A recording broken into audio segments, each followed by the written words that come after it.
शास्त्री ने एक बयान और दिया है, जिस दिन तिरंगे में चांद आ गया उस दिन न वर्मा बचेंगे न शर्मा बचेंगे। तो लगातार हिंदू धर्म बचाने की सर बात कर रहे हैं, हिंदुओं को जगाने की बात कर रहे हैं, आप उन पे एफआईआर कराने की बात कर रहे हैं। देखिए, धीरेन्द्र शास्त्री ना हिंदुओं को बचाना चाहता है, वो शर्माओं को और वर्माओं को भी नहीं बचाने चाहते, वो अपनी दुकान को बचाना चाहते हैं।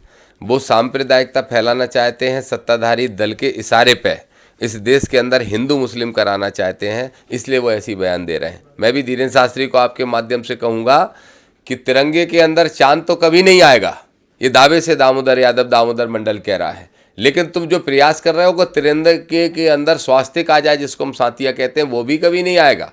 तिरंगे के अंदर जो अशोक चक्र है वही रहेगा और भारत का संविधान भी सुरक्षित रहेगा, तुमको हम तोड़ने नहीं देंगे। सर एफआईआर की बात हो रही है तो एक आंकड़ा मैं दे देता हूं दर्शकों को कि संभल मामले में जब पुलिसकर्मी पर एफआईआर का फैसला देने वाले जज साहब का तबादला हो गया, उनको सीजीएम से सिविल जज बना दिया गया सुल्तानपुर का। इसके पहले दिल्ली दंगों के जो कार्रवाई करने वाले जज साहब थे उनका भी ट्रांसफ़र कर दिया गया। राजस्थान में अडानी के खिलाफ फैसला देने वाले जज साहब का भी ट्रांसफ़र कर दिया गया।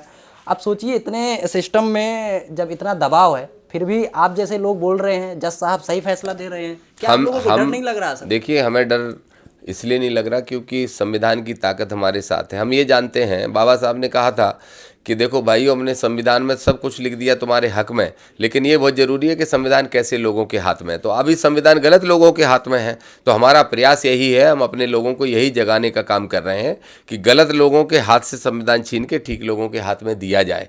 ये जो आपने बताया न्यायपालिका पे दबाव बनाने के, साफ समझ में आता है कि न्यायपालिका में अगर कुछ अच्छे लोग बैठे हैं और सही डिसीजन देते हैं तो कैसे उनको प्रताड़ित किया जाता है। ना सिर्फ न्यायपालिका में, मीडिया में भी यही होता है। अच्छे पत्रकार हैं, उन्हें चैनलों से बाहर निकलवा दिया जाता है। लेकिन मैं धन्यवाद दूंगा यूट्यूबर्स को कि आज उन्होंने मेन स्ट्रीम मीडिया यूट्यूब को ही बना दिया है। और वो मेन स्ट्रीम मीडिया क्यों बना यूट्यूबर्स? इसलिए बना क्योंकि इस देश की जनता ने उन चैनलों को नकारने का काम कर दिया और यूट्यूबर्स को देखने लगे, क्योंकि उनको निष्पक्ष न्यूज़ चाहिए थी। तो इस तरीके से हमारे प्रयास भी सफल होंगे। मीडिया में बैठे हुए भी कुछ अच्छे लोग, न्यायपालिका में भी बैठे हुए कुछ अच्छे लोग और प्रशासन में भी बैठे कुछ अच्छे लोग, सब चाहते हैं कि संविधान बचे। उसी को बचाने के लिए हम आगे बढ़ रहे हैं। डर की कोई बात नहीं है, मौत आती है तो आए, क्या फ़र्क पड़ता है। अरे जिंदा है तब तक सड़क पर लड़ेंगे, जब मर जाएंगे तो फोटो में शुमार हो जाएंगे, कोई दिक्कत नहीं है। सर एक दिल्ली पूर्व मंत्री हैं दिल्ली सरकार के संदीप वाल्मीकि जी, उन्होंने एक बयान दिया है, इस देश का असली दुश्मन ब्राह्मण है क्योंकि उसने समाज को तोड़ा है, जाति व्यवस्था और वर्ण व्यवस्था उन्होंने ही बनाई। देखिए, मैं किसी जाति के बारे में नहीं बोलता, मैं बोलता हूँ मनुवाद इस देश का सबसे विरोधी है। जो मनु नाम के एक सज्जन नालायक बोलता हूँ मैं कई बार उनको आवेश में आके, और नालायकी तो उन्होंने की है, इसलिए की है कि मनु ने इस देश के अंदर जो विधान लागू करने की कोशिश की, जिस किताब को वो लिख के चले गए थे, वही सारे फसाद की जड़ है। वही जातिवाद फैलाती है, वही शोषणवाद फैलाती है, वही लिंग भेद फैलाती है, महिलाओं को भी अपमानित वही करती है। तो ऐसा, और उस किताब का जो समर्थन कर रहे हैं, अगर ब्राह्मण समर्थन कर रहे हैं तो वो गलत है, अन्य जाति समर्थन कर रही है तो वो गलत है।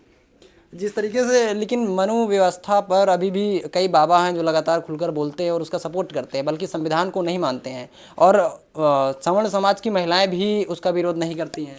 कितने दिन तक ये लोग कर पाएंगे? ये सारे लोग जेल में मिलेंगे। देश संविधान से चलता आया है और संविधान से ही चलेगा। और जो सरकारें संविधान को तोड़ने की कोशिश करेंगी, संविधान को ख़त्म करने की कोशिश करेंगी, वो सरकारें, वो दल ही ख़त्म हो जाएंगे। जहाँ तक बात आपने नारी शक्ति और महिलाओं की है, तो जागृति की आवश्यकता है। वो भी धीरे धीरे जागरूक हो रही हैं। आपने देखा होगा सोशल मीडिया पर अब कई महिलाएँ भी सवाल खड़े करने लगी हैं।